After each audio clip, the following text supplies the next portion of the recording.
Hello and welcome to Wrestleopinionated. This is our weekly show all about the shows of AEW. We are your hosts. I am Morg and this is... 4 hours of sleep, Matt Strange, and this is... Preparing to go Muir. Oh! Look at him Trying to be positive, come on! Come on, boys! You can tell which of us didn't have to watch Dark. Watch Dark? You finished watching Dark. I finished watching it 10 minutes before the show started. So did I, and I watched all of it this morning after staying up all night building my Shark Mountain. Anyway, what have you guys been up to? Strange Building a Shark Mountain. Ruth Well, that's something. Ruth got the Forest Grim survival cannibal game and doing Ruth things, obviously with her ADHD and shit. She's not particularly good at actually dedicating to building things. There's loads of half-built things and she'd go exploring. I, in 4 days, built a manor on a hill with 12-foot walls and shark heads mounted with a pile of like 15 deep of bodies. So yeah, that's what I've been up to. Eating cannibals. Does this game come on the Strange recommended games? I'm enjoying it thus far. It's a bit like Subnautica, except with more baddies, but you don't need to go up for air. So, more of a solid review next week, shall we say? I've only played about 4 or 5 hours of it. Built a keep, because I've learned from Ruth. At the moment on my Crusader Kings game. He's hardcore nerding with the strat. What game are you on, Morg, in our computer games? I'm not allowed to admit, because you said you'd kill anyone who admitted they were playing Fallout 4. Oh, it's so bad. It's okay, you've modded it. Yeah, my Fallout 4 is not Fallout 4. If it's a Bethesda game, it is 30 minutes to download the game and then 3 days of modding. That's how Bethesda games work. I fear mods. Fear mods. I've installed mods on games for you now. Yeah, you've persuaded me to get some for Total War so it doesn't take 7 hours to play. So anyway, moving on from our usual opening of what games we've been playing, this might be the first time you've listened to our podcast, and as such you would need to know that how we review the shows and the matches, we have a tier list which gives us a general result for BTE on a whole, Dark on a whole, Dynamite on a whole, and the individual matches of Dynamite. Mr. Strange will now explain that tier list to you in some form or another. Oh no, you added the flair on and I haven't because I've been reading the LT rules all morning. So, completely normal, boring tier list today. Oh, you should have done it with LT rules changes. I haven't read them that deep. Yeah. All I know is I haven't made my Masphere a chant, which means nothing to your average wrestling fan. Hi, listeners 1 through 8, you understand. Right, okay, tier list is how we rank our matches. You might know it from computer games, from Japanese things. The internet. Get back in line, come on! Get this together! It's actually from the Japanese school system, and it builds up in alphabetical code. So we start with our lowest ranking match. A D match is a shitty match. It's a match you don't care about. Maybe the wrestling's bad. Maybe you just don't give a shit. There's no story. That's our lowest rank, D, unless we're being facetious. Then we move up to a C rank match. This is what we want from our average match. That means it should be good. The wrestling should be solid, if not amazing. There should be enough storyline going in and out that I actually want to watch it. But this can tilt either way. You know, really good wrestling, no story. Really good story, wrestling's meh. C rank match. A B rank match takes something to the next level. It should have both of those aspects done well, good wrestling and good story. But maybe the story is just really good, or the wrestling is just really good, or both of it are just above an average match. Your eyes are on the screen for most of the time. An A rank match is hopefully, normally, match of the night. Often match of the month, sadly, in wrestling world. But an A rank match needs the package. It needs great wrestling. It needs great story. You don't want to look away other than to text your mate saying, fuck me, that was wicked. You send gifs of it. It stands out and you go, yes, that match was great. It's an A. You care about it. And our top ranked here is the S match, superb, or Sugoi from the Japanese school system, or when you got your top tier rank in Resident Evil for completing a level. S rank matches are those things of, I won't say legend, but rarity. They'd what we'd like to be a match of the month, but they tend to pop up every few months at big pay-per-views. You've got great story. You give a shit going in and out, and the story is told in the ring. The wrestling is phenomenal. You've got cool spots, but it's not clumsy. It's got everything you need, from Hell in a Cell, Undertaker Mankind, to Penta versus the Black Lotus Triad. Every fucking episode, mate, you watch me. It's acceptable. You know, it has one of the best Mexican wrestlers and 3 of the best Japanese wrestlers. So, you know, it's one of the world's best matches. To the Bucks versus Kenny and Hangman, to Naito and the Double Gold Dash. That's an S-rank match, something that will fucking stand out in the wrestling itself, not just the company. And it's our top rank. There you go, boys. There's the less exciting tier list, but I put a bit more spunk on my selling of it. Excellent. So moving on, now it's time for our weekly roundup of any news. And I believe we've got one bit of news. We have a single bit of news. Ruth's best friend will be back on AEW soon. Shanna it will be on Dark next week, from what I understand from Twitter. Shanna, Portugal's perfect athlete, will return to hopefully bring some much needed life to the women's division after she's won 72 squash matches on Dark to make her relevant again. We like Shanna. She's very good. She seems lovely from interactions I've seen with her, and she dresses in a Goku costume, which pleases me. Why hasn't Ruth played Monster Hunter World with her? Ruth didn't want to play Monster Hunter. She was drunk and trying to trick me into playing Monster Hunter World with Shanna whilst pretending to be Ruth. Like that plan. She says she plays Monster Hunter. What should I say? Tell her you're interested, but you've never played it. Oh, I've told her I really like it too. Don't tell her that. For that? The Dark Souls style game. Oh, so how do you play it? It's oh no. Oh dear. Oh dear. Let's hope Shanna never listens to this podcast. We'll be fine. This is one random episode in like. How long have we been going? Mana, move on. Move on, go. Moving on. on. Shit, it's come to me again. 37 episodes. More than that if you include pay-per-views. So yes, now it's time for our social media of the week. Have you managed to find anything interesting this week, Mr. Strange? Shanna is coming back to AEW. No, sadly, wrestling seems to have slowed down. I mean, I'm aware American politics is on fire and things are just sort of getting started back over there. Chucky T has a Twitch channel now, which might be one I watched. One of our regular viewers, Dirk Runfast, has recommended Evil Uno's Twitch channel, so that's quite exciting. Apparently, it does ruin any persona of him as a heel, though. Oh yeah, he's a lovely man. It's the same problem that Miro has. Yeah. And lots of pictures of Jade Cargill with she could kick shit out of me and I'd love it and stuff like that on the internet. That's about as exciting as social media's been, I'm afraid. Sounds fair enough. So moving on, it's that time where we review the week's shows in AEW, and we kick off as always with BTE, or Being the Elite. What did you guys think of the show this week? Mr. Muir, over to you. Okay, so BTE started with OC and Statlander doing the finger boop at the start of it. Back. I hope she stays. I hope she comes back, but she's not back till like July because we know she's injured, sadly. It's a woman for the best friends stable to go with the captain as well. So they're everything. I've missed Statlander and I've missed her. I miss Statlander a lot. She's everything I want in her. She has a character. Yeah, she has a character and she does some great moves. That's all I want. Can we just have more wrestlers like that? Anyway, then we go to the Young Bucks going on about their book, which is fair enough. Yeah.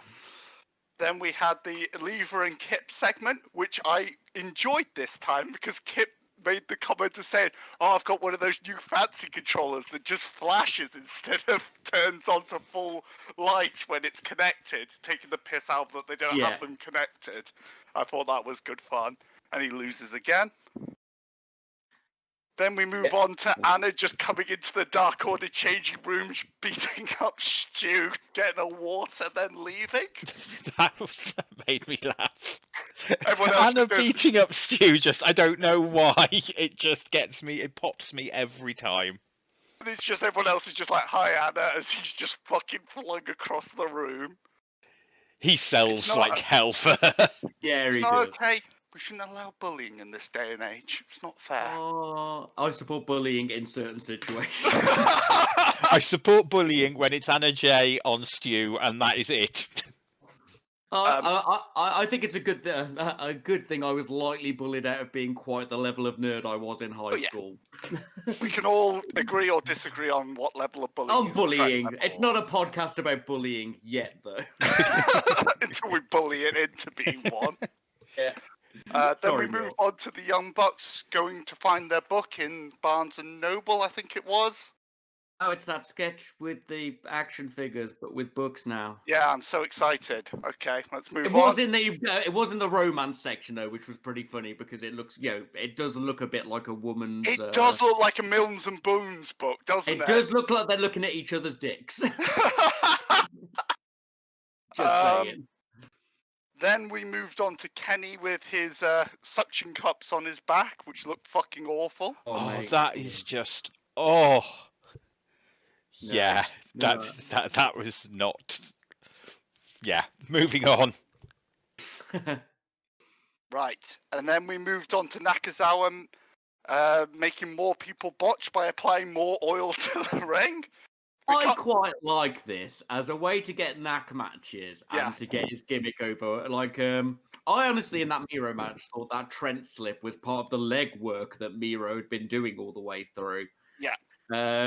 But we do have, from last week, was it, the Kip slip on the rope, or is that this week? So we've got another botch match with Kip.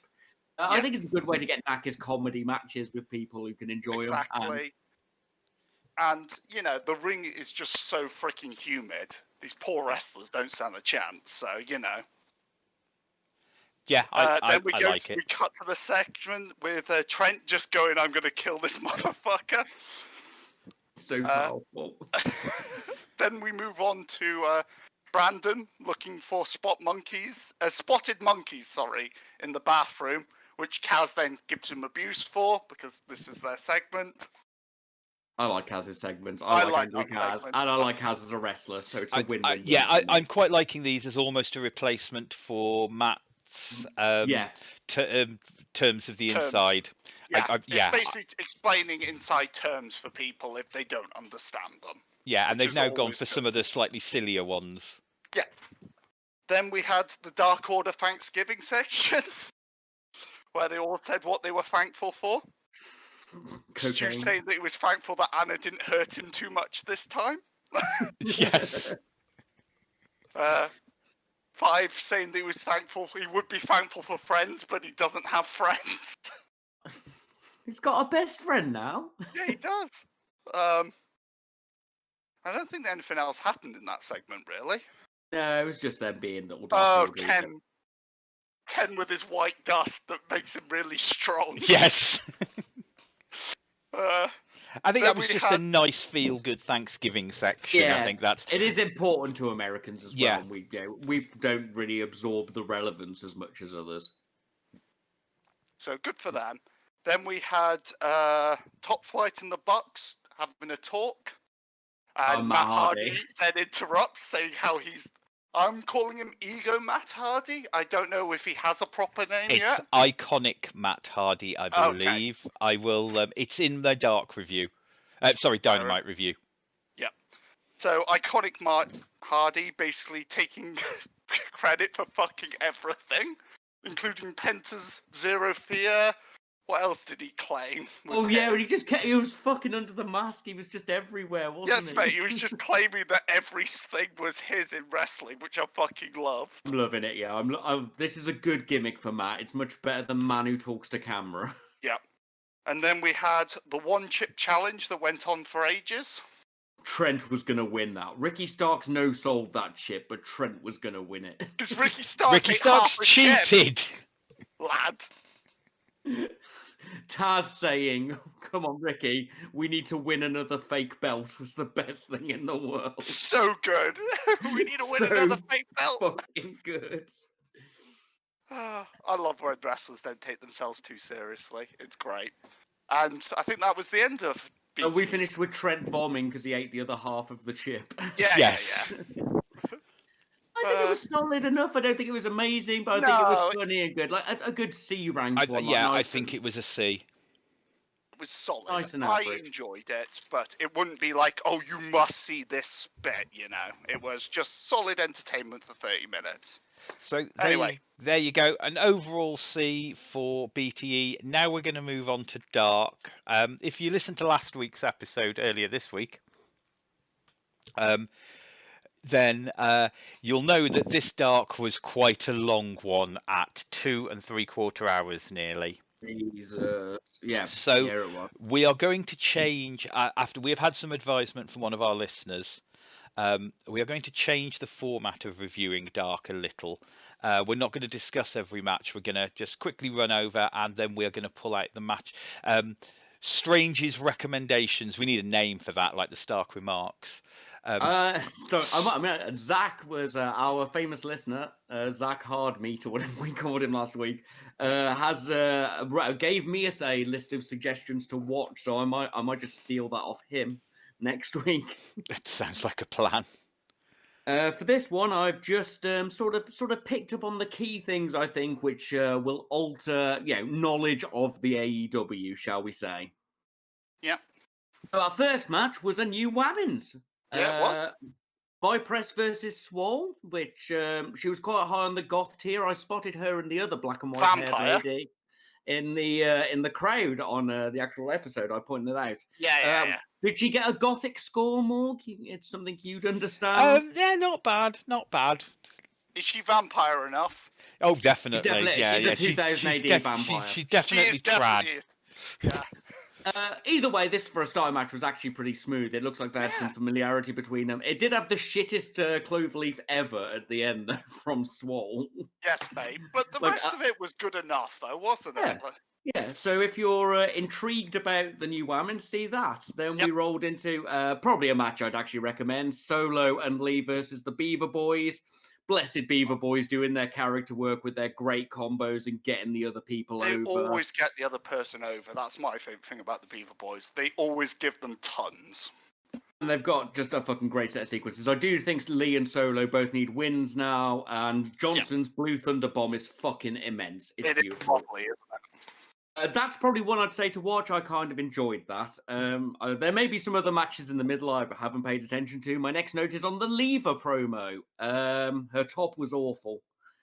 God, I hated it. I'm not sure going back to the librarian gimmick is a good thing for her. I think she could push in a different direction. I think it was time for them to move on. And it's...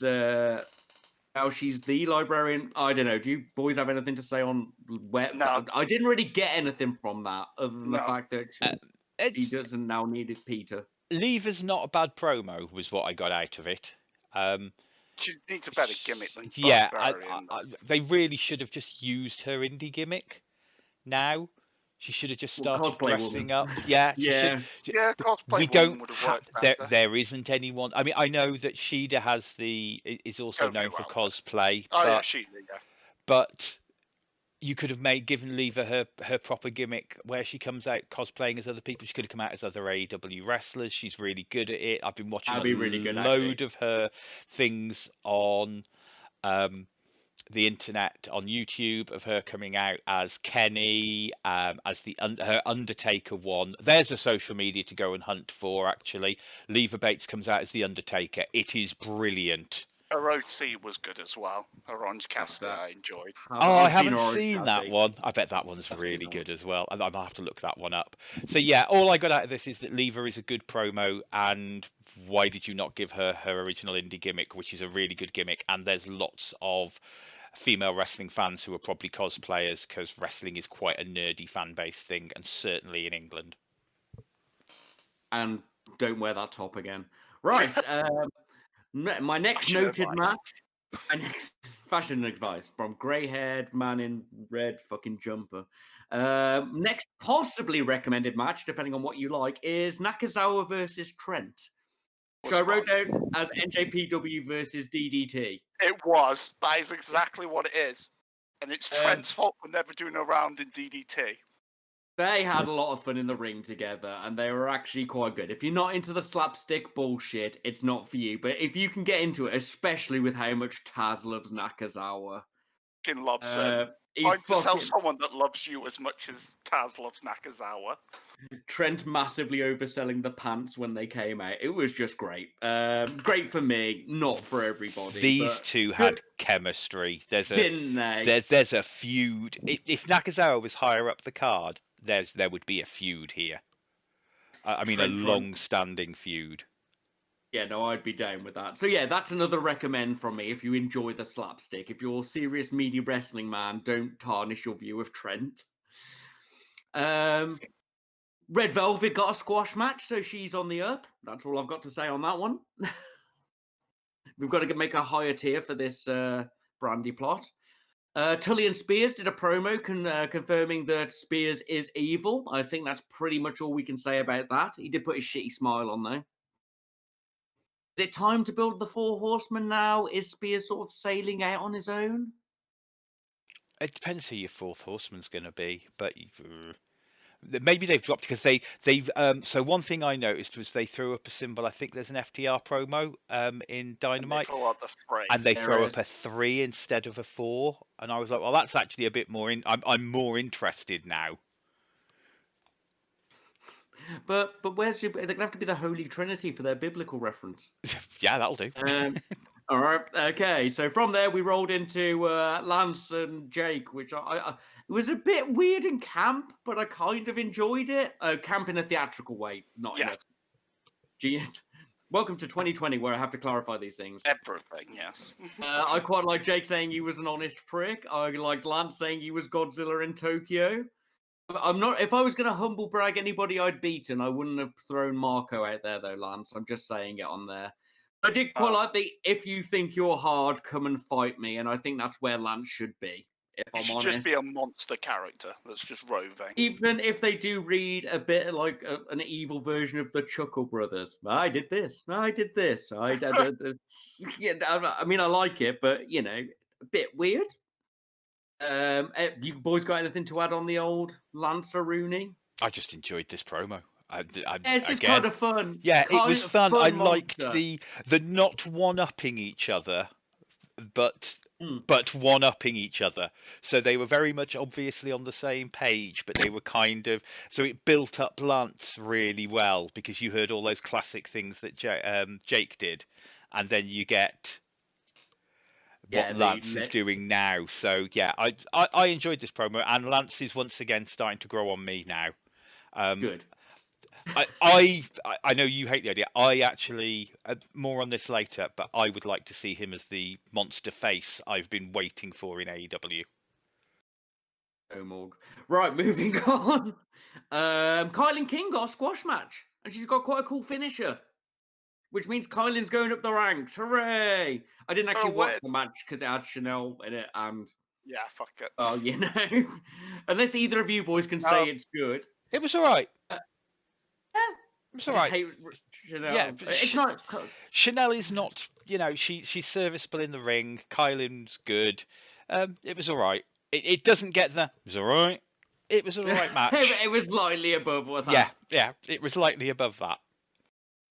Sammy and Marco had a match, and you could actually see their like friendship and their fist bump, and there was actually a bit of chemistry. But I hate Marco's music with a fucking burning hatred in my soul. I do like his new intro video though. All the dinosaurs. And stuff. I did like that. I have to admit. This was a nice, fine friends match. This was nothing special, but you could see the indiness of it. And you can also see that Sammy's been on 4chan because he referred to AEW as the good guys, and that's the term used on there. I think the problem with this match, I quite enjoyed this match. The problem with it was Sammy. I think Sammy is on the verge of a face turn, and I think this was part of the dipping the toe in the water. Yeah. And the problem was those two have such chemistry because they're such good friends. A lot of the best matches you'll get are people who either genuinely dislike each other, Shawn Michaels, Bret Hart, or people who really like each other, Charlotte Flair and Becky Lynch, because there's trust levels. And I think that if Sammy was on full-on heel mode, this would have been we'd have possibly been giving this the match of the night. Just because I think they would have had that chemistry from being mates because you trust each other so much. But yeah, I enjoyed this match. I thought it was good. You could tell it was two mates. It still worked under that rule. I don't think it's on my recommend list, but it was solid enough. It was fun. Then we had the Latinas versus Lady Frost, who was the other black and white hair lady from the crowd I spotted, and Bionic Beast Jenna, who's Frieza from Dragon Ball Z, which I can't get over. Yeah. I don't think there's really much worth saying about that. No. Morg, can you give us it's all right? Yeah, it's all right. There we go. Oh, God. Now we actually have something to properly talk about. The fucking Brit section.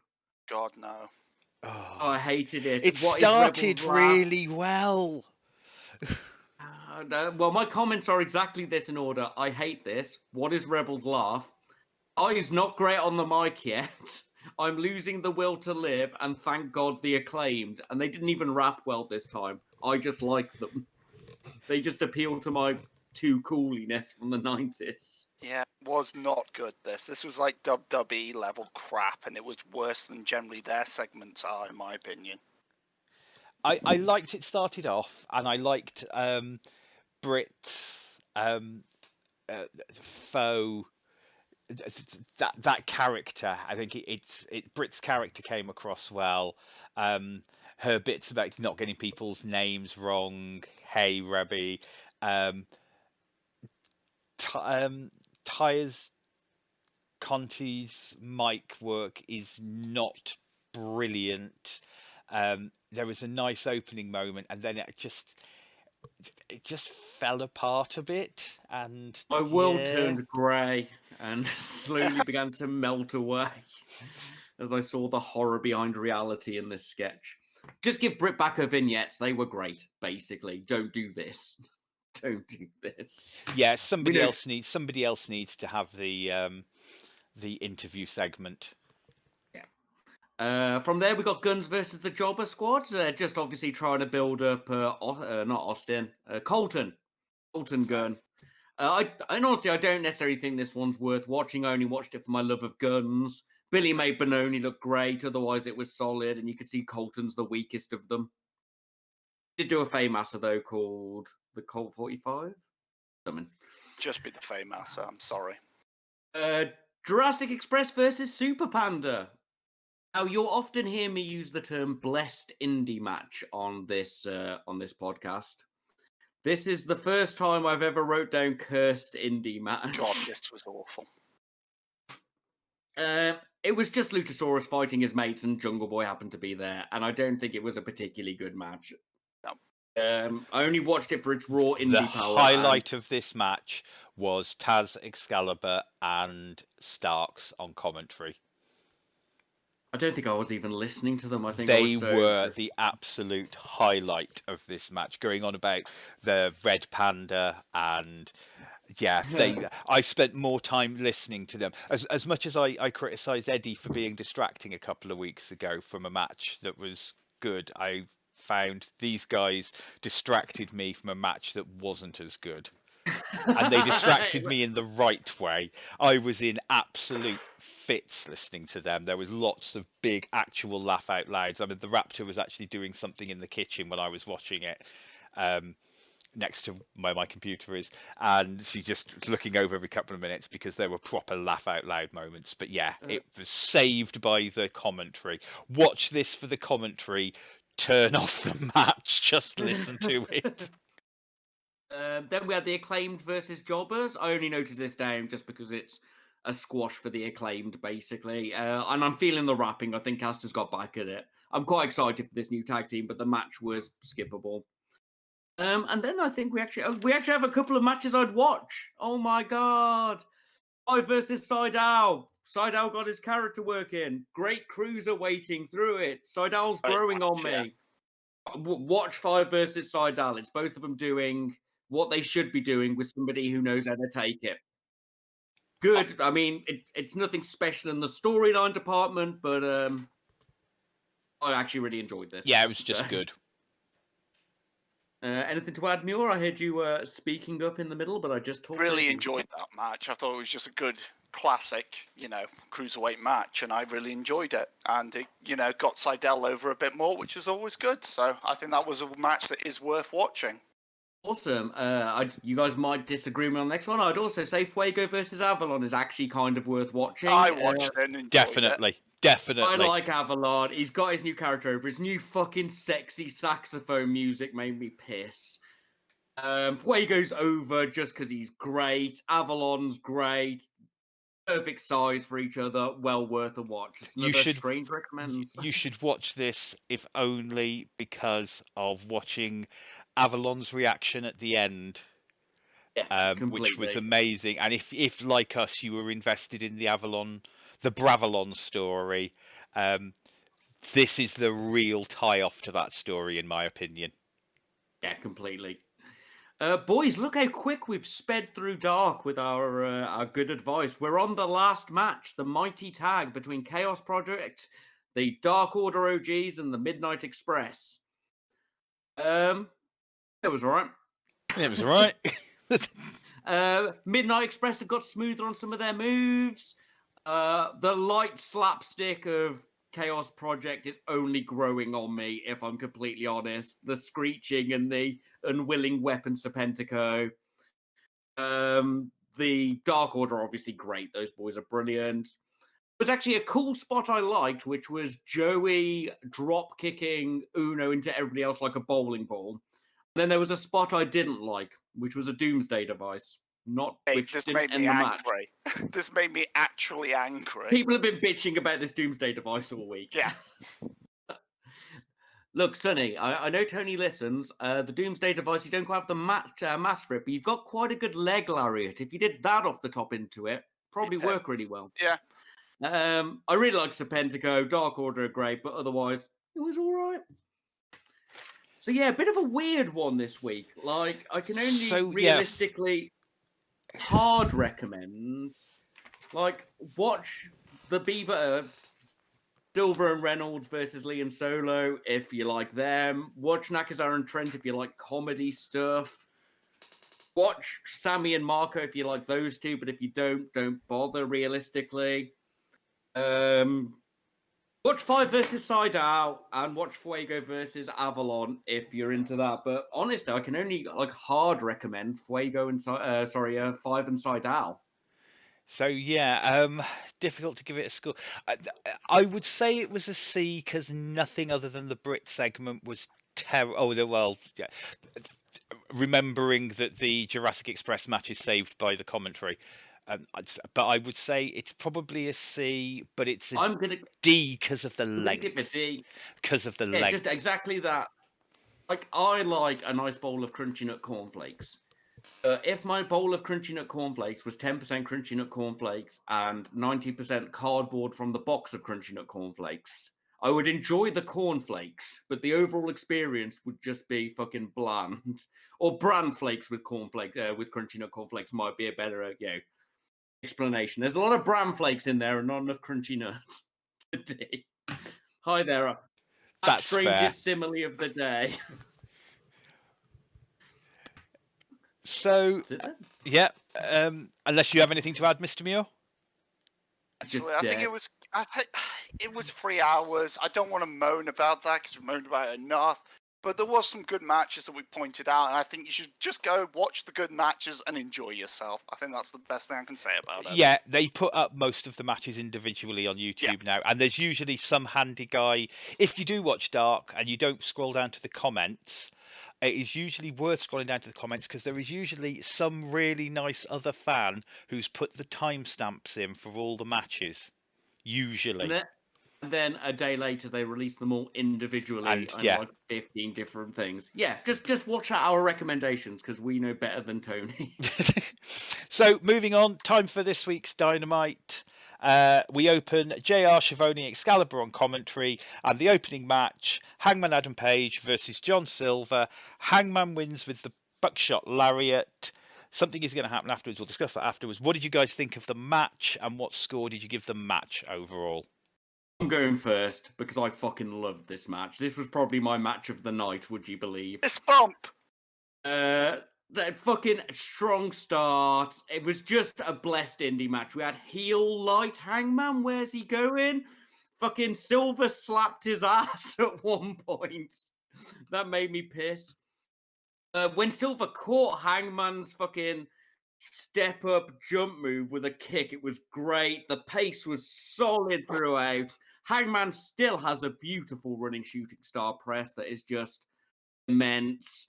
When he did the buckshot lariat into the ring and Silver caught him with a Rana, and then it went into Silver's sequence, and Silver's strikes are just some of the fucking best in wrestling, let alone AEW, and he's got a brilliant fucking roll of things. It was amazing. It had story. Realistically, it's a B. I gave it an A, and with what happened at the end of the match, I'm happy to leave it with an A. I fucking loved this. You boys are going to have to shit on it because this fed my indie soul. The Snapdragon that Silver did was fucking ace as well, mate. That was fantastic. It was just a fantastic show of athletics more than anything. This was just a great match. And yeah, I gave it an A myself because I thought the storytelling afterwards, justified its existence. And there has been the Hangman Dark Order story for a long time now, so And they covered the fuck Hangman thing from previous BTE. Go on, Morg. You have to be the person to shit talk this match. But see, I can't. I remember I really enjoyed this match. I didn't rank it as high as you, but I don't think I was being fair on it. You've reminded me a lot of the really good highlights of it and the bits and pieces that I just don't think I rated as much then as I do with hindsight. So with hindsight, I'm going to scrub a big line through the C/B I gave it and go, it's an A. I am going to give a fucking extra pop. I don't know if you're going to move into the bit which happened in the ring afterwards. I'm about to move on to that now. Go on then, take over. Dark Order comes out and Uno cuts a great promo telling Hangman that Dark Order are there for him if he needs them and how they will be friends. And most importantly, I guess you're going to mention it, that the Elite are really the cult. Yeah, exactly that. I've written it down. A group of friends that won't even let you leave. If that's not a cult, I don't know what is. I was like, oh! From how much we hated the Dark Order at the start. It's phenomenal. I as much as I argue about not wanting any more face turns with Morg probably the most, I could see the Dark Order twisting into a face cult or circle of friends eventually, and that kind of like it. Well, we need to get some more heels first, but yeah, I get you. What a great start to the show this was. I'm not going to rank the Uno bit separately because I think it rounds the matchup into an A. Correct. Yes. But no, that was great. That was the best way you could have started this show. Following on from that, we had a Kenny Omega backstage interview. What did you think? Did you give it a score? This I was kind of even on. I've seen Kenny shit talking people and being cleaner Kenny and stuff before, and I was like, yeah, I'm getting used to it now. And then he said, "My dad would beat the shit out of your dad." What's the line of the night? I gave it a B realistically because I don't think that single line was enough to save it from the entire thing of being all right. Don't get me wrong, Kenny's a fairly strong promo game. That line was immense. Yeah. Anything else to? It's just it was just Kenny, and I don't think it was that good. But "my dad would kick the fuck out of your dad" line is just great. So Yeah. Following on from that, we had a Darby Allin promo video, another Crow trailer. I really enjoyed this one. I liked this. The reason I you keep mad. the other thing is he keeps doing this thing in front of his hand which looks like a bird. They're so getting Sting to be his manager. All I can see now is his shitty face paint. Thanks, Yeah. Zach. Yeah. That's all I can see. I wrote down we're back to Guinness advert, not perfume adverts. I gave it a C. Good derbying. It doesn't like sell anything especially with me, but I'm down with artsy, dark punk, camp, feel. You know what I mean? And maybe they will bring in Sting. Who knows? It's Surfer Sting. That'd be amazing. Oh, yeah, that'd I'd be piss awesome. If it was Surfer He Sting. stood next to Darby with his skateboard, and he's got a surfboard. Yes, That would be mate, the I ideal would card. piss. Oh fuck! I should have saved that for later. That would have Oh, I been want great. that now. So, following on from that, Powerhouse Hobbs with his new name, versus Lee Flintstone. Johnson. Hobbs wins. Yeah. D-squash from me. I'm not even going to bother going any further than that. Have you guys got anything to add? Hobbs came out dressed as a Flintstone in his first ever LARP kit. You know, Tabard from Tabard his mum made. His drop slam thing he did was wicked, and him going, "It's just business," was cool. But yeah, squash D, meh. Yeah, Anything to add, Mr. Muir? I think he's dead. No, I just don't care about this match. Fair. It was just another Hobbs squash. I've seen enough of them. I don't care. So moving on from that, we had a Taz in-ring promo where he basically wants, and I've stolen this line from the Raptor, he wants his anti-establishment belt to be recognised by the establishment. Cody comes out, then Taz puts him in the Taz mission and then has to run away, and you can see the people coming out to help Cody sort of going, "Go on Taz, run away quicker because we can't actually touch you or you'll turn to dust." What did you guys think of this promo, and did you give it a score? This fucking dragged at the start for me, and Taz actually for the first time ever stumbled some of his words, and I was like, "Where's Lance? Surely Lance is coming out to assault Taz. This is exactly the period, time period for this sort of thing." Then Cody came out, and I was like, "Okay." And then we actually got some really good fucking meta comments, like creative has nothing for me, and am I going to be future endeavored? Then and I found out Taz's son's name is Hook, which I can't quite get over. Hook mission. Yeah, so and we got the fucking Taz mission, which I popped. I for, popped for don't the get me Taz wrong. mission as well. Like I think it's overall a C rank for me. It was all right. Just Your the belt end ain't was real. really good. Belt isn't real. Yeah. The ending was really good, and like Hook coming out to leave with his dad after Cody had shit talked him about training his son, which Yeah. Taz can't do because his neck is made of paper mache and bits of string. But yeah, just it took so long to get to that point, so I can't realistically give it more than a C, in my opinion. Sure. No, I don't think it's more than a C at all, to be honest. I think it's, No, Nick popped for the Taz mission as well. Did Yeah, you pop yeah. for Oh the yeah, Taz I mission? did. Yeah, I did. Yeah, I was like, "Oh, hello." So, Taz, don't do this, because if Cody turns around and looks at don't you hurt funny, you're yourself, funny. Taz, you'll blow up. If Cody turns around and looks at you funny, then you're going to fall Yeah. apart. So moving on from that, we had Top Flight versus TH2.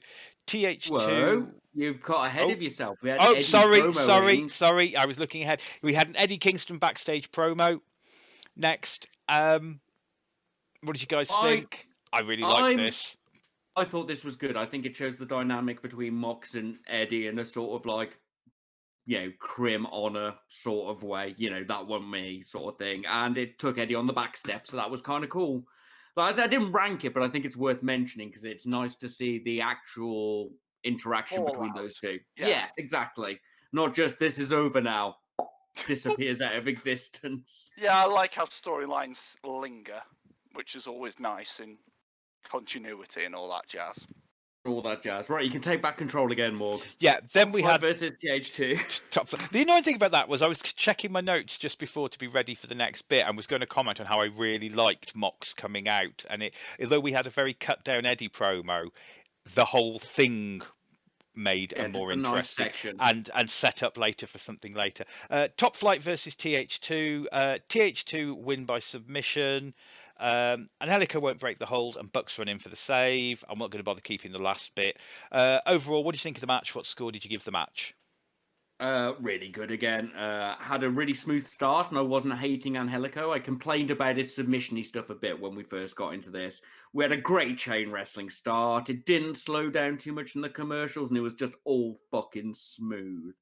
There was one point where they did a tag team move, and one of Top Flight was on Angelico's shoulders, and Jack Evans jumped from the turnbuckle to do a stomp on him, flipped, landed on his hands, and flipped up to his feet.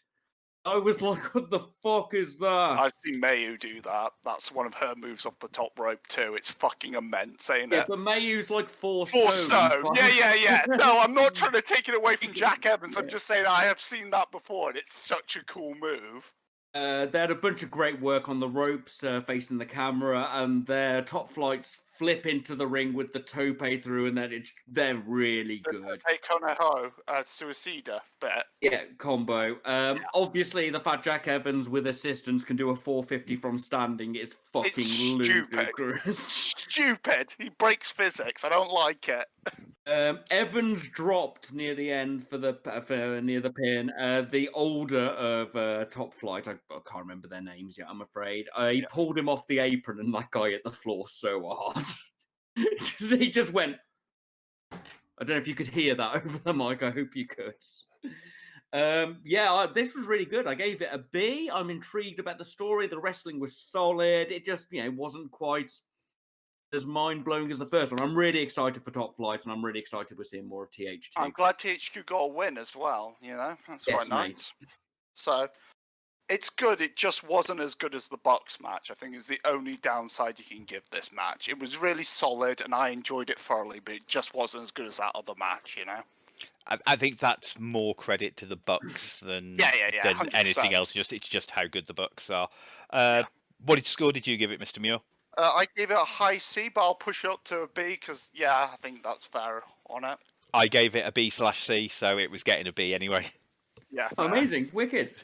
It was just really good wrestling. Yeah, it was solid. Especially from who are essentially the older, experienced indie flippy shit dudes and the new indie flippy shit dudes. Because the Bucks are great, but they can't do a 450 splash from standing or a reverse corkscrew moonsault from standing. You know what I mean? So, following on from that, Vicky and Nyla promo. Any thoughts? I hate her. I hate her so much. And I know I'm meant to, so that's good. But I hate her. She makes my eyes hurt. With her voice, not with how she looks. She looks fine for a woman of her age. Evil Wham stable, though, so that's a thing. Get fed to Brandy. Yeah. They need to be fed. Brandy is hungry. Brandy's sitting there sharpening her knife and fork. Next up from that, we had an FTR promo.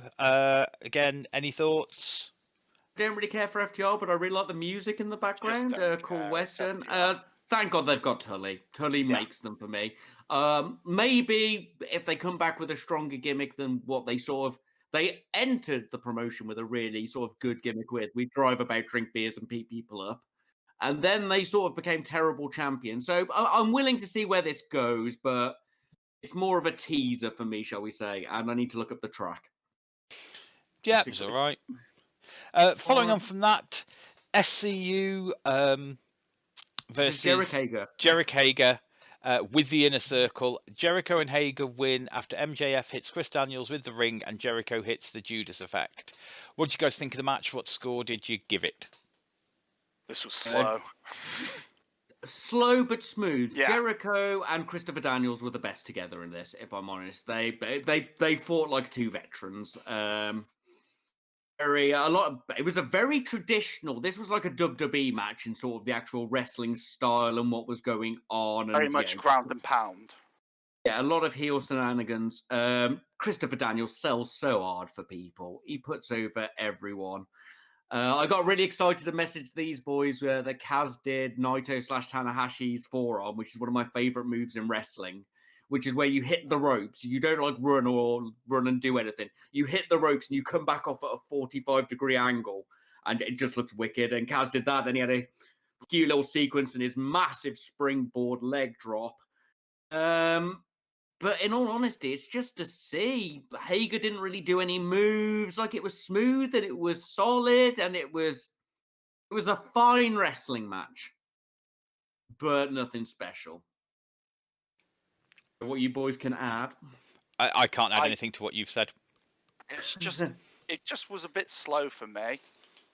I don't know. I didn't get into this match. It was just a C for me, flat C. That's why I've given it. I've given it like a C on competence and Yeah, smoothness, but just didn't do anything fancy. Nah. You a C as well, Morg? Yes. It's a shame with that amount of talent in that ring. I'd have expected a I lot think more. we need to look forward to the follow-on matches from this. I think this was a Yeah, setup fair. for the follow-on, if nothing else. Inner Circle beat down SCU. Scorpio with a chair for the save. Dub-C-Dub. It's time for Jericho to get SCU over again. They haven't been over since the start, and Jericho's not putting anyone over at the moment. After he's finished putting Orange Cassidy over, it's time for him to put SCU over. I want Jericho versus... I know we're going to get Jericho versus Kaz, and I did say during the match, I'm pretty sure Jericho's never faced Kaz either. We're getting Jericho versus Kaz. That should be really good. I'm trying to be careful not to get too excited because we've had those times before. But I really want Jericho versus Chris Daniels. I'd really like an old school veterans match. And I think I could enjoy that. I reckon Jericho will beat Kaz and Daniels and be beaten by Scorpio, who didn't beat him when he was champion. Yeah. So, following from that, Kip Sabian and Miro's video game extravaganza, and they get jumped by the best friends. Anything to say? I love the bit where OC just walks in and turns off the Xbox. That made me piss.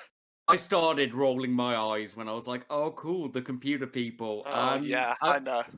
And then we had an outside beat up. Not massively a lot to say about this. I think this plotline needs some kind of resolution. But if they're just turning the best friend stable into the hardcore street fight, bin fighting, DDT style, Chikara losers that hang out around back and fight. Yeah. Hardcore people, I'm on board. I love hardcore people. I love the best friends. I love a bit of comedy. So didn't rank it, but I think it's got legs. I'm intrigued to see where this goes. And, you know, if Miro's more powerful than all of them, so they can only beat him by, like, slap him into trucks and through portaloos and stuff, I'll take that.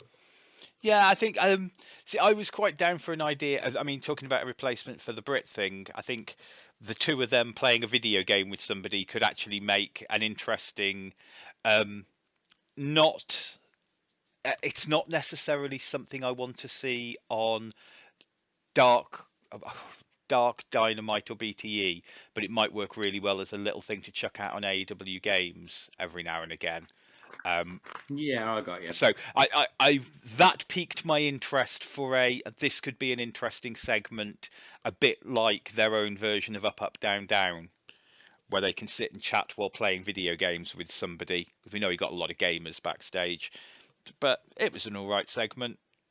I too liked Orange Cassidy. He stole the moment as usual. He's just too good at it. Yeah, that man has won on gimmicks. So following on from that, AEW contract signing 2. Mox jumps Kenny during Kenny's entrance, which I fucking loved. It was so good. What did you guys think of this on the whole, and what score, if any, did you give it? This started off really strong for me, and then just sort of went. I love Kenny's fucking entrances. They make me. It's so stupid. I love it. I liked Mox attacking him. Mox apparently knows Hitmen. He did say, "I know Hitmen from Philadelphia." Apparently, I'm guessing that means Dub-C-Dub sort of people. ECW. ECW. Sorry. Right. Fine moxing, fine Kennying, and then. Mox literally said winter is coming to him, and I wanted to crawl inside my own anus and cease to exist. It's their thing at the minute. I hated this. I hate that kind of thing. It's like when you're watching a TV series and they say the name of the series on like episode 3, and people go, "Oh, that's how it felt to me." Otherwise, I watch it. Go on, sorry, Muir. It's made Kenny look fucking weak after all this build-up of him being this super overconfident heel. He shouldn't get his Did get comeuppance until the match. I don't. Well, he won't get his comeuppance in the match. I think that's one of the Okay. things. Well, And no, but that's. I don't know. Fox has to lose the belt to go raise his kid. this I know. also, I'm sorry, I popped like I mean, I proper popped for Kenny, the Kenny shadow, and then just the Mox Mox shadow shadow behind him. appearing Was behind good. him. I was like, that was just proper. I'm not going to say horror film. That was good babyface moment. Mox has always Well, been it's a reflection the of how he smart- first appeared. Yeah, it's Yeah. always Mox is a smart babyface, which I like about him. Yes. He's not, oh god, I'm just going to fall for everything like every other babyface, you know? But Yes, solid section. I gave it a C. Like, I think it was That's alright. fair. I've seen a lot of I marks. don't think Kenny needed the beatdown. I think it would have been better without I it. think but that's me. it's I think that's just old school wrestling booking. Because I think Mox is losing next week, so Okay, yeah. and well, it's I the think he'll lose classic- next week as well. and But, it's the you know, classic, come out on top on the show before, lose on the pay-per-view, and next week is effectively, inverted pay-per-view. commas, a Yeah, pay-per-view. Following on yeah. from that, we had a women's championship promo. Any comments on that, or should we just carry straight on into the match? Oh yeah, the Anna J package. No, this actually wasn't too bad for me. I gave this a thing. I've got a few thoughts on this. They actually had Shida saying the things that she was saying on Twitter, and with which caused a bit of controversy. But with actually Shida saying it, it lent a bit of weight to this. Who are you? Not sure why Ty Conte was there. I definitely don't understand why Ty Conte would just be with Anna J in all of her promos. I get that she's there for like being her mate and all that, but she shouldn't just be everywhere. She's not with there her. to be her mate. It's because people want to see Tay Conte and Anna J side by side. Team Coom, as they Yeah, call them. exactly that. Yeah. I thought this was a pretty cool moment. I Yeah. think this helped warm up what didn't have a lot of build, No, personally. So following on from that, we had Anna Jay with Tai Conte versus Hikaru Shida for the Women's Championship match. Shida wins with the Tamashi. We'll leave it there. What did you think of the match, and what score did you give the match? I think this match was a lose-lose match, unfortunately. I don't think you could... I don't know. I just think that it was unfair on Anna Jay to be put on this stage so early, but that's my opinion on it. Like, she did really well, but, you shouldn't be overexposing her like this. This wasn't as smooth as I'd have hoped. No. It wasn't terrible. No, it wasn't. I did go oof when the commercial break came in like a minute after the Instantly, match yeah. started. I was like, come on now, Tony. Come on. It was all right. Then we had an actual break, and before the break, Shida We was had having like the- the picture-in-picture, then the real break. yeah, and Shida was having the shit kicked out of her. But then it panned back, and Shida was like trying to pull Jay over the ropes in like the dominant position. Then Jay just started winning again.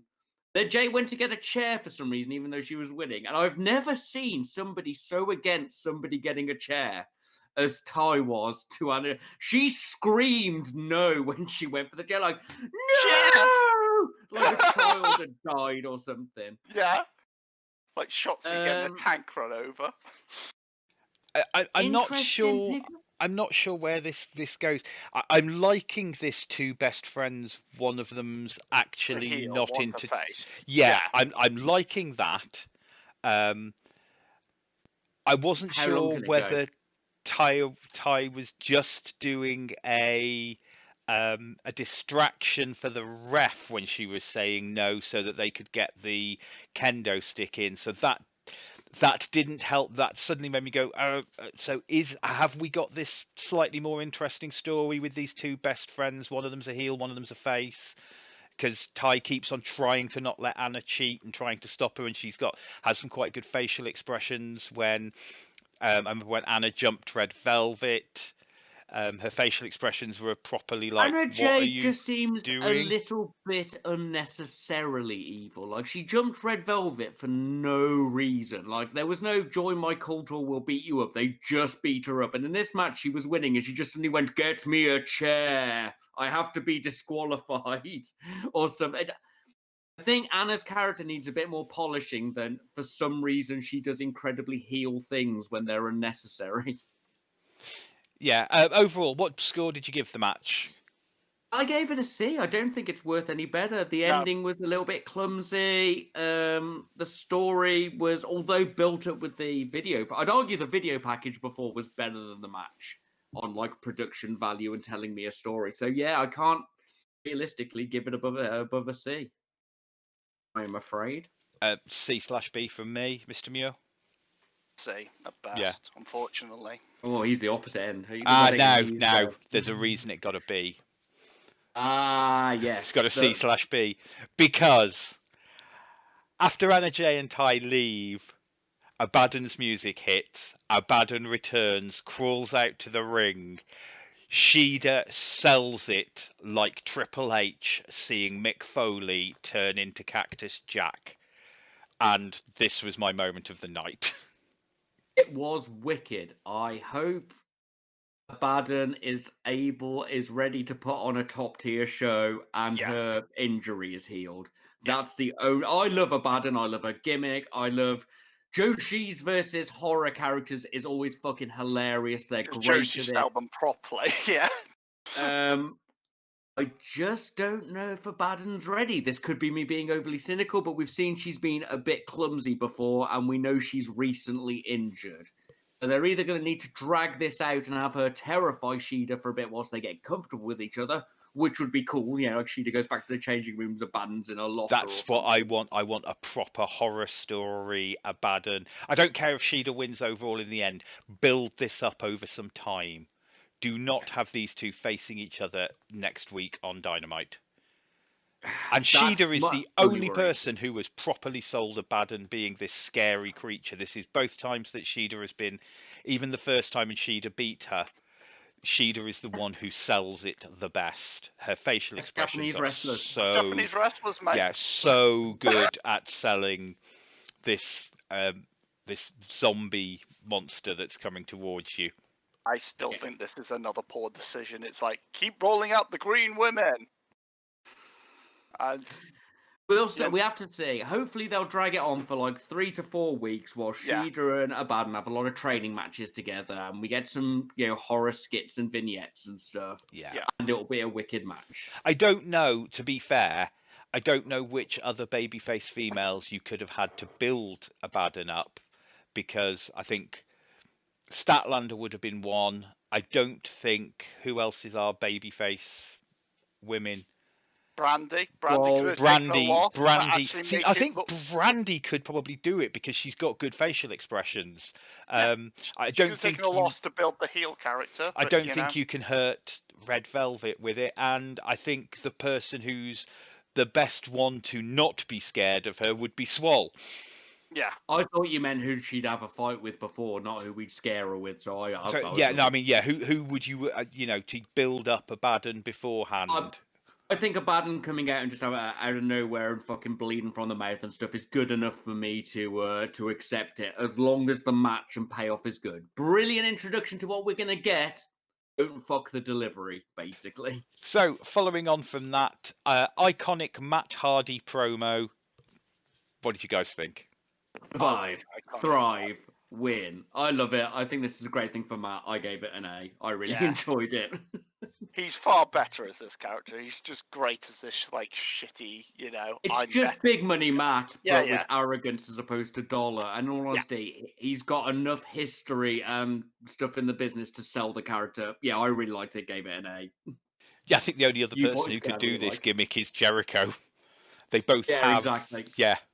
And I mean that as a compliment. Following on from that, Team Taz promo. What did you guys think? Meaty man.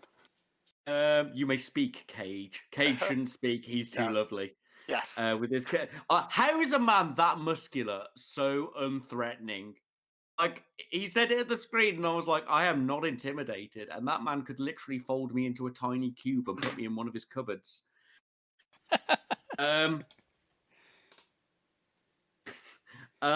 am going to admit that the three of them stood together did look like the intro to a the type of film. Let's say an LGBTQ positive book cover, shall we say? because you're two big buff topless guys, and you're slightly skinny. It looked like a thumbnail you'd see on certain sections of websites. Overall, I really like it though. Starks has got a good mouth, and he'll blatantly be the speaking pivot. Those two look fucking dimes. I gave it a C. It was a fine section. And it was relevant to what had happened, and how dare you speak about his son. It was just so like lightly camp and 90s. I kind of loved it. Great fun, but it So- was still a C. Yeah, following on from that, Butcher and the Blade with Bunny versus Pac and Phoenix with Penta. Eddie joins the commentary. My comment here is, oh joy. He wasn't that bad this week. Butcher and the Blade win. We'll leave it there. What did you think of the match, and what score did you give the match? Death Triangle have terrible music, and I hate it.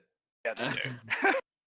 We started with a big wobbly dance that I wasn't keen on for the Pac and Phoenix corner things. We got to see some massive strength. Butcher deadlifting and just carrying around Pac was immense. Just Great, wasn't it? It was solid enough, but I can't say it popped me for a while. Like I don't know. Maybe I expected more from them. I did like the fact that Death Triangle was still playing dirty and doing shitty things themselves. That was nice. With Penta on the outside. We had a bit of a stumble on Pac and Phoenix's first tag team where they didn't quite bounce off the ropes in the right order, but they nailed it on the second one. Arguably, the best two people together in that ring was Phoenix and Butcher. They bounced off each other really well, but we also know Phoenix has shared pictures of Butcher holding him in his arms with things like, "This is my dad." My son. But then towards the end, we did get the full power Pac rush on Blade, and it was great. He did a Northern Light suplex, and I've never seen. I like a Northern Light suplex, and I like the landing, the stepping up onto the toes and holding it in place. Pac didn't rise up onto his toes; he landed that suplex in it and was arched like a bridge. Yeah, he's got a beautiful bridge. It had a really good dirty finish. The Eddie rushing down, the perfect timing on that. I think everybody was protected. I think we saw a lot of decent story. But I don't think it pushed itself beyond a B. And that's, I'm kind of hoping for more from these boys. Like towards the end, I said Pac and Blade really picked up with each other, but you could see some of the ring rust on Pac, or at least some of the unfamiliarity with these opponents. I gave it a B for the story work and stuff, but I don't know, maybe just not quite there, not what I was hoping for. Just don't think these are the best two people to be fighting each other, to be honest. These two tag teams, because the Butcher and Blade can't do most of the flippy shit the other two are known for, so it's sort of hindering your output from that. But I still think it was a really good match. It's just I just want to see Pac fighting somewhere he can do ridiculous flippy shit with, I'd rather see Pac versus Phoenix, but that should have come back to a showcase match, basically, and we haven't had that. Yeah. Morg? I really enjoyed it. Gave it a B. It is a B. That's simple. Yeah, but that is the best review I can give it. Yeah. If that makes sense. We're all underwhelmed because we've seen so much more better. from them. We've hit that thing with that Hangman. I remember there was a Hangman match a while ago. I can't remember who it was against, and we expected so much more, and we downgraded it, and it was probably a really good match. And I think this was the same thing. We were just so expecting this to be amazing cap to the night, but still good. Following on that, there was a beatdown on the Death Triangle, and then of all the people, Lance Archer for the save. Yeah, but he didn't come out to save them. He No. just came out to beat be a people up. Benny. This is the Lance I love. It went full dubsy-dub, and I just like the fact that Lance just arrives to deliver violence. He is bringing Suzuki-gun to AEW just as a one-man crew, and I really enjoyed this. I just like the fact he just roams around beating people up. We need another one of his skits of him throwing a million jobbers through walls and shit. I love the ending, and I like the fact we may have a three-way heel plot. It doesn't look like it's going to turn anyone face. Realistically, I think that the most likely people to go face are weirdly Butcher, Blade, and Eddie at this point, from the hints we've had of Eddie. Which is a bit strange.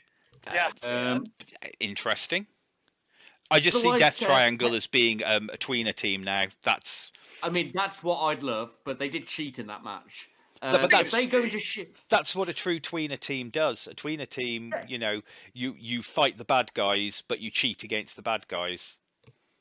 if they go full shitty tweener where they cheat against everybody, but also not like massive assholes, I'll pop. That's my favorite thing. But I am intrigued about the 3-way heel fight and who comes out with who, and Lance the Juggernaut monster.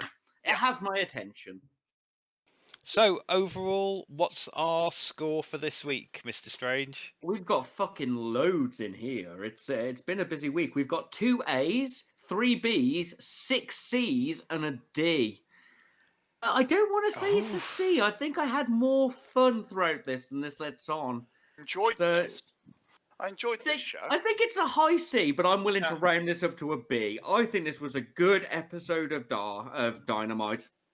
It had a few slips, but nothing was bad, realistically. I think we can remove the D because it was a D squash. Yeah, okay. And I think if it's a D squash, I don't think it should count towards our final score. If it's a D because it was just bad, a bad match, yeah. Yeah, it counts. I think if it's the only reason we give squash matches a D is because it's our standard rule that if you have a squash match, it's just automatically a D, no matter how good the squash is. Well, in that case, an A cancels a C, makes it a B. An A cancels a C, makes it a B. We're top of the Bs. It is a B rank match using my incredibly mathematical system I did. There we go. So yeah, another good week for Dynamite. So that's our thoughts. What were your thoughts on the show? Do you want to let us know? Do you want to ask us some questions? Do you want to give us something to rant about? Do you want us to book somebody into wrestling for you? Do you want to just tell us that we're absolutely rubbish or absolutely brilliant? If you do, then you can contact us at wrestleopinionated@gmail.com, WrestleOP on Facebook, and WrestleOP1 on Twitter. So, you're not angry about anything this week, are you, Mr. Strange? I'm not, my friend. I've had quite a relaxing week, a good time of wrestling. So it's you on the spotlight this week. Yes. We're going back to one of our less regular sections where we challenge Morg to book on the fly, where he has to insert a wrestler, well, normally 2 wrestlers or a selection of wrestlers into AEW in a way we want. And we like to give him a hard one and an easy one. Are you ready, Morg? Yep, I'm ready. Okay, so obviously with the new possible deal with Impact we were looking at last week, we've got access to some Impact wrestlers now. So we would like to see in AEW Motor City Machine Guns. That's your easy one. We have another person who has actually showed up in AEW as well. Yeah. So we need another person to come in. He's not the strongest wrestler, but we think he should be, as not the strongest wrestler, he should be booked as strong and successful as Marco Stunt. So you've got the Motor City Machine Guns and Swoggle. God. How do you feel about that, Morg? Okay, you have actually managed this week to do the hard one and the easy one. Okay. In the correct order. Yeah. But obviously, whilst you're working away, Mr. Muir and I would need something else to discuss. So, Mr. Muir, we're seeing a lot of changes in wrestling recently, and we're seeing the potential future of the Dark Order. Maybe they're splitting up, and maybe maybe they're going to grow stronger. Who knows? But that's not our target today. Now, as you're aware, in wrestling now, we have a lot of indie shitters, mud show bullshit. In the ring. We have a lot of marks in the ring. So tell me, Nick, who's in the mark order? Who? It's such a shit pun. I have to laugh at it as I tell it. Who's in the mark order? Right. Okay. Who's in the mark order then? Obviously, you need to open with a tag team, and there's one biggest set of marks in the rings for themselves. Who's that then? Obviously, the Young Bucks are in the mark openers. order. Okay, so they're the stable of the mark order. I would also say that Brandy should be in the mark order.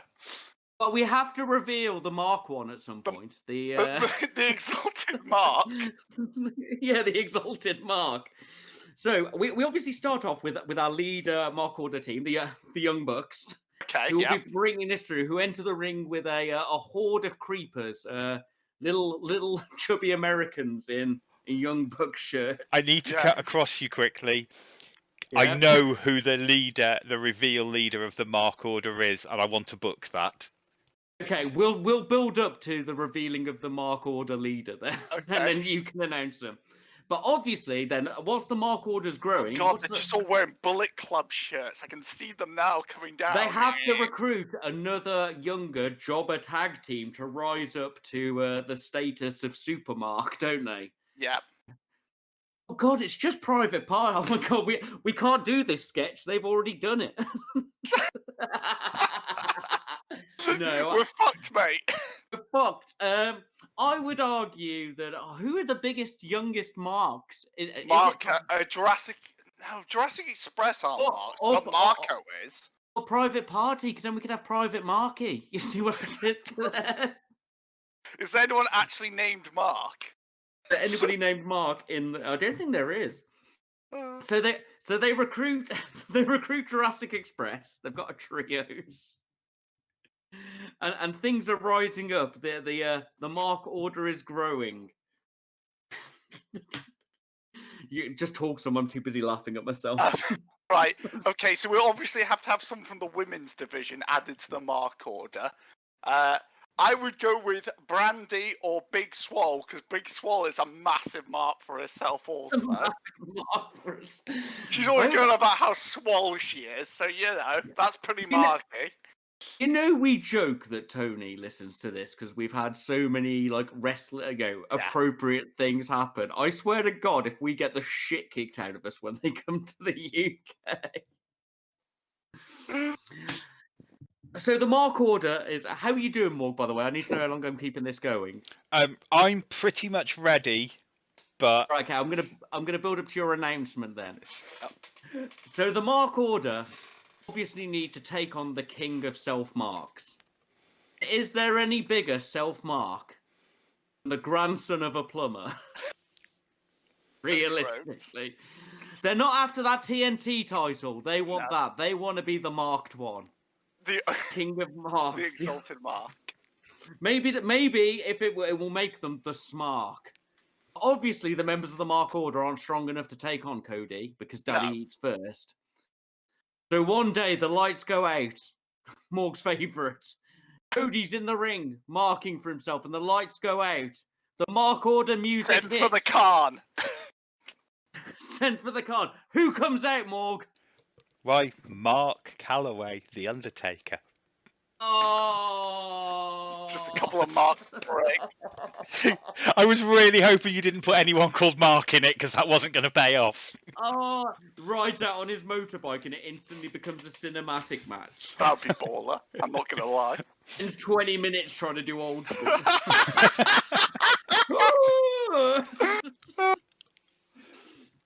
So you've heard the tale of the Mark Order. Now it's time for a person who isn't a 4-year-old to book on the fly. Mark Order. Go on then, Morg. Okay. So we'll do the easy one first. This one's actually very, very easy. Really, really simple one. So we've got AEW, we've got Impact, we've had some crossover matches. We're going to have an invasion. So we're going to have like a little mini invasion. We're going to have some Impact wrestlers sort of showing up in AEW the whole time. We're going to run an invasion slightly more properly, so to speak. So we can see some other names come in. This is just a sneaky way for me to get Joe Hendry in singing his entrance music. That's going to run on and on and on. But the problem is they can't challenge for any of the AEW belts, and they want to prove that they're the best. So they arrange a match whereby the top guy from AEW will face the top guy from Impact, and there will be a contract on the line. The winner gets the rights to set up a contract, a short-term contract for somebody from their stable, from their company. Wrong. So it's going to be Kenny versus the Impact champion. I'm not sure who the Impact champion is at the minute. It's not like Moose or somebody, is it? Yeah.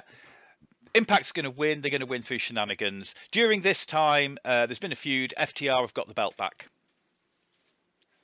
Nice. So FTR have the tag team belts. They've been fending everybody off left, right, and centre. And we're just going to set it up nice and simple. We'll have a classic FTR promo. We've been running over everyone. We've beaten everyone. We've beaten the Bucks. We've proved we're the best. We've beaten all the teams the Young Bucks have beat here in AEW. We've beaten all the teams the Young Bucks have beat. At which point, the Young Bucks will come out holding a piece of paper. And obviously, it's going to be Matt talking. Nick will just be standing in the background looking pretty. And That's how we get on too. No, Nick is more handsome than any man. Yes, they are. I was always the pretty one in our team. You're the talk, I'm the pretty one. So, oh right, yeah, you've got this. You've beaten everyone we've beaten. Well, actually, we've got this piece of paper here. The camera comes in close, and it's the AEW contract that we know was won previously. And clever camera work. It sort of scrolls down it, and it just goes team to have an AEW contract and championship match, Motor City, and then we get the Motor City Machine Guns music. No lights out. We have them come out, and love them so much. Yeah. We have the gunshots. I think I'd go with the old gunshot music that they used to have. Yeah, mate. Machine Guns versus FTR for the championship. That's simple. Team they've not faced. Great team for FTR to face, and a great team to win as baby faces and then turn into shit talking heels. Yeah, because they're really good at it. I'm just going to add a little something to your Impact invasion though, because do you know who's in Impact? Who? Sami Callihan. Oh. So you're suggesting that at some point, oh God, that at some point Thunder Rosa should possibly come out and introduce a member of the Impact crowd, Sami Callihan, but in a different organisation whatsoever. I'm being looked at by the Raptor. That Sami Callihan unfortunately has passed away, but it's okay because she is bringing him back as Jeremiah Snake. So moving on. Woggle. So we're setting up and we're having a feud with Dark Order and Jurassic Express. Dark Order and Jurassic Express have been feuding for ages, and now and you're moving through you've got lots of different combinations we can have there. We can have 10 versus Luchasaurus. We can have varying people versus Jungle Boy, but the one they can't beat is Marco. And Marco has become this thorn in the side of the Dark Order. Not necessarily through, because I know we don't like him being booked strong, but just by being so slippery and he's too happy, and so he's avoiding everything. So the Dark Order, finally, Mr. Brody Lee has had enough of this. And he challenges that Marco must face the newest member of the Dark Order, and the Dark Order come out and they have a small box in the middle of the stage,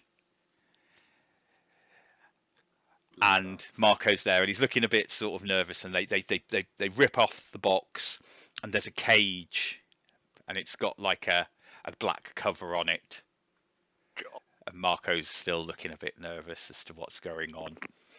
And then Brody Lee rips off the cover of the cage door opens and out flies new Dark Order Swoggle, who proceeds to be the strongest member of the Dark Order and Mr. Brody Lee's new favourite, because nobody beats him. And that is how I book Swoggle into AEW, as a member of the Dark Order. As a tiny, angry murderer. He'd love that. Yes.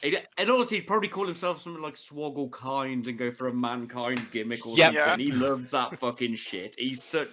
He's great. He loves wrestling. When he came out as AJ, Impact was fucking brilliant.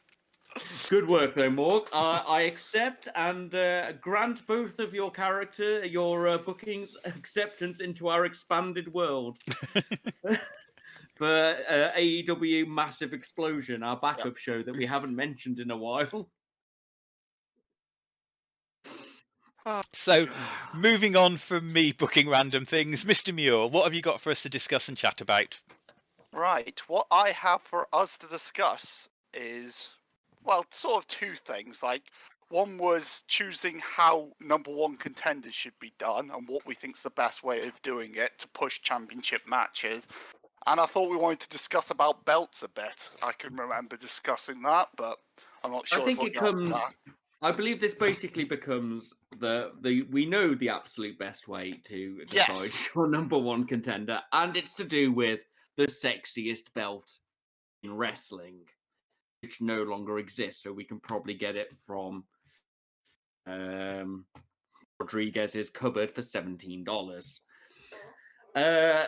Right, just to expand on what you've said, how do you decide your number one contender? Well, obviously, we should all be going with a very realistic sports like representation where the challenger, the next best person, gets to go. Surely that would be a really easy way to maintain your top contender, wouldn't you say? It'd be nice if they actually stuck with that. Which is obviously what AEW claimed at the start. But however, what we were talking about is the gift of the fucking gods belt from Blessed Lucha Underground. I don't think there is a better way to decide your fucking title than having 7 magic medallions that go into a belt. Magic medallions! Each wrestler has to win a medallion in a match, and then all those people go into a rumble, was it? Or was it just a big match? It was a rumble for it. Yeah, then you have a 7-man rumble. Whoever wins gets all the coins, whacks them into the belt, and you hold that title, and you can exchange it for a regular title shot. Then all the coins are reshuffled. It's basically perfect, realistically. I mean, NJP and WWE use the Money in the Bank method. Yeah, This is where this came from. It's because I am a fan. I think the Money in the Bank is one of the most interesting gimmicks in wrestling. The person who holds the Money in the Bank, and I loved the Gift of the Gods because it was an improved version of Money in the Bank, and I think Money in the Bank is it's an S rank. This is like double S, the Gift of the Gods, because it added that extra bit to it. Gift of the God was the better way of doing it, to be honest, because the way to get a heel over is have them cashing in their fucking championship once the champion has just won a match and just knackered and dying in the ring, and then that shit-eating heel comes down with that briefcase. Yeah, but they did that with the Gift of the You Gods. can't do that. Gift of the Gods, you had to hand it in, and then a week later, Cueto signed off the match because not he the had last to sign. time. Not when it was Cueto's. Yeah, but the last not season the last was one. terrible. The last season was where they would run out of ideas. It's not terrible. Easy now. Yeah, but you know what I mean. The story wasn't as good. My only problem with Money in the Bank is it's always just a shitty heel pulling it in at a different time. Like if somebody honorably wandered down and was like, "Yo, I've got my title shot. I'll have it next week, so you can be ready." Still do that as well. Faces did that. It was only the shit-eating heels that... RVD versus John Cena, best one. RVD turned around and the promo was, I'm not going to come and blindside you from behind. I'm going to challenge you to a match when things are extremely in my favour. And baby faces have cashed in fairly or cashed in at the right time or used it as a way to turn mega heel like Daniel Bryan did, which is what birthed the yes. It is better in the hands of a heel. I 100% agree with you. It's definitely a heel gimmick. What if it was Gift of the Gods then? Yeah. You could call it in whatever time you wanted. If it was like that. Or you can pick the stipulation, but they get a week's prep. Ooh, I like that. Picking a step and they get a week to prep for it. I want to give a dishonourable mention to the Impact version, the Feast and Fired one, which is terrible, overbooked, much like most things were in Impact. I don't know if they still do it, but that was an old one where there was a selection of briefcases. Not Impact. Yeah, TNA, when there was a selection of briefcases, and one of them you got a title shot, one of them you got fired, one of them had a tag team title shot, one of them had and it was just too overbooked. Stupid. What is it with Vince Russo and putting things on polls? Fucking loves polls, all right, boys. Oh, But God. do we think AEW should have a Money in the Bank? They do. They have the Casino Royale. Is that a You Money get in the the Bank? massive cheap. Well, that's sort of the worst of both worlds, because you can't Yeah. call it in whenever you want, and you don't get a stipulation. No. You do have to earn it. Yeah. But it's not really that earned, because it's just one rumble. It doesn't... Would it be better if it was a giant chocolate coin as opposed to a poker chip? I mean, it'd be better if there was more build-up to it, and you had to eat the entire chocolate coin. Should the diamond ring become their Money in the Bank? I like the diamond ring just being a diamond ring. I like the fact that you just win a load of money. I kind of think that was kind of cool. I'm glad they're doing that consistently. I just like to bring that up as a side thing. I'm glad because people were like, "What's this about? It's just to give MJF a prop," and I'm glad they're bringing that back as a gimmick match. I think what we'll gather the 7 poker chips to summon Shenron to get a title shot whenever you want. First stuff like that, because then you have the story of them building it and all stuff like that. What if they just brought out the Gift of the Gods belt, but all of a sudden they had to put poker chips in because they're little coin-sized things? I mean, AEW does tournaments very well. Culture, but yes, AEW does tournaments very well. I think you can have the tournament to get your position. The thing I liked about the Gift of the Gods, I think more than the fact it was a cool belt, was the fact. So I know this has happened with Money in the Bank, but I always feel it always feels forced when they do it. The thing with Gift of the Gods was it was a belt, so you could be challenged for it. And I think the idea of if you have this, whatever it is, Deus Ex Machina that lets you cash in at any time. If you are challenged, you must accept the challenge. So not like the hardcore belt. Yeah. Right. So now, hold on. I've got this. So what we're deciding is the ultimate. I'm writing this shit down as we go. I always hated, like, at the G1 this year, Bushi won the whole tournament. Then Jay White just went, "Yo, we'll have a match for that," and he won it. And it's just like, well, what was the point of the fucking month-long tournament? Right, now I've got this. I am prepared for the ultimate belt. Okay, so the ultimate belt. For AEW. You best be listening, Tony, or Shad, whichever one of you it is. It's Shad. So Shad Khan listens to us because he owns Fulham. So you have to collect. You have to have a match or a poker chip. All of those people go into a match where it goes into the go into a rumble where you win the poker chip, poker chip of the Gods title belt, which holds all 7. And the match is called the cash in because you have to cash in your chip. Oh, beautiful! Oh, now this belt can be used for a title shot at any time you want, wherever you want. Yep. Can also be challenged or fought for at any point as long as you've got a ref. It's getting a bit. That's a bit hardcore. 24/7. I think it needs to be. Yes. Okay. This means people who want to do their shitty challenge with the belt best get that in fucking quick. Someone else. You want to get the champ. You want to get that. You want to get your fight with John Cena after he's been beaten up by I don't know whoever. You'd best be at the end of that match. Get beaten up by people. It was just, I literally thought of a random person with a title. But that means you finish that match, you get that belt, you leave, you hide in a locker somewhere for 20 minutes getting your health back until that champion has won his match at the end of the show. You essentially have a week of getting ready to use your belts. If we just punch everything together, okay, maybe not 24/7 hardcore. I think, you can be challenged. You must defend it every week. Oh, okay. Against an open chat. You must put it on an open challenge. First wrestler to come down and challenge you, which means you can have backstage skits of wrestlers trying to get down and get to the ring. Yeah, gives me my hardcore 24/7-ness. It also gives you that 7 coins. It also means you can stick it on someone like Kenny Omega, who can then do what John Cena did with the US Open Challenge and have an absolutely cracking match with someone every week.